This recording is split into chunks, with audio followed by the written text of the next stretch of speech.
Hello नमस्कार rise मैं नमिकाई मोर अकणमानी mini ब्लगले आपलोक स्वागतम जनाइছোঁ। आमी আজি गई आছোঁ दार्जिलिंगলৈ বুলি আৰু ইয়াত জখলাবন্ধা পালোহি। জখলাবন্ধাত ৰুটি খাই ললোঁ। ৰুটি খাই মেলি চবেই ভাবিলোঁ যে অকণমান ৰেষ্ট লোৱা যাওক, যিহেতু দাদাই গাড়ী চলাই আহিছে ইমান দূৰ যোৰহাটৰ পৰা, সেইকাৰণে অকণমান জখলাবন্ধাতে ৰখি ৰুটি খালোঁ। আৰু এয়া পালোহি গুৱাহাটীত বাৰঘৰত যিহেতু গাড়ীখন আমি থৈ পেলাই ট্ৰেইনেৰে যাম। এটা ষ্টেচন পালোহি, ট্ৰেইনত উঠিলোঁ আৰু ট্ৰেইনত উঠাৰ পাছত মিৰৰটো দেখিলেতো ফটো এটা উঠিবই লাগিব আৰু ফটো এটা উঠিলেহে ভাল লাগে। আৰু অকণমান খোৱাৰ পাছত চাহ আহিলে, চাহ খালোঁ। ট্ৰেইনততো আহি থাকিলে ইটোৰ পিছত সিটো আহিয়ে থাকে আৰু যিমানে আহে সিমানেই খাবলৈ মন যায়। আৰু সঁচাকৈও হয়, এনেই কিন্তু খাবলৈ মন নগ'লে ট্ৰেইনত কিন্তু গৈ থাকিলে কিবা এটা নহয় কিবা এটা কিন্তু খাবলৈ মন গৈয়ে থাকে, নে কি কয় বাৰু?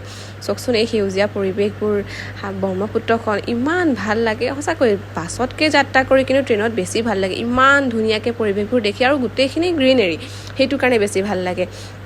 আমাৰ যিহেতু ট্ৰেইন আছিলে 6টা বজাত আৰু গুৱাহাটীৰ পৰা আছিলে নিউ জলপাইগুৰিলৈকে আছিলে।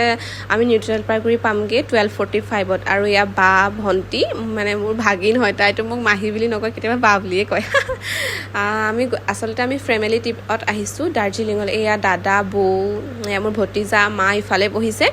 মুঠৰ ওপৰত আমি চবেই প্লেন কৰিছোঁ যে ভালকৈ যাম আৰু দাৰ্জিলিংখন ধুনীয়াকৈ চাম। মুঠৰ ওপৰত চবৰে এটাই কথা, দাৰ্জিলিংখন ভালকৈ চাই আহিম। যিহেতু ভিডিঅ'টো বহুত দিনৰে হৈ পাইছে, সিহঁতৰ ছামাৰ ভেকেশ্যন চলি আছিলে, স্কুলবোৰ বন্ধ আছিলে যে, সেইকাৰণে আমি ওলাই আহিছিলোঁ।